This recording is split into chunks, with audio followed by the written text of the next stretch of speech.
The Christmas Spider, a Ukrainian story. In a small cottage at the edge of a forest, there lived a poor widow with her many children. They had barely enough to eat and wore patched, mended clothes.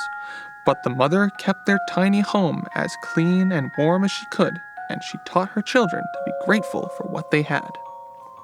As Christmas approached, the children grew excited. In the village square stood a magnificent Christmas tree, decorated with candles, gilded nuts, and beautiful ornaments.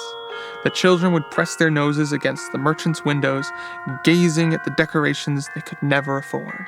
One day, the youngest child said, "Mother, could we have a Christmas tree too? Just a small one." She had no money for decorations. Every penny went to the food and firewood. But she couldn't bear to disappoint her children at Christmas. "We may not be able to decorate a tree, but we can still have one.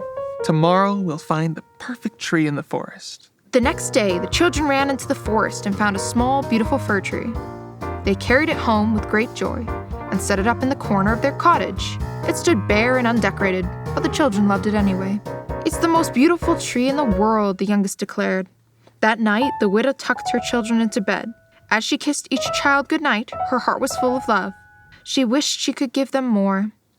Now in the corners of the cottage lived several families of spiders. They were very small and quiet, and they stayed hidden most of the time because the widow, though kind, always swept them away when she was cleaning, as any good housekeeper would.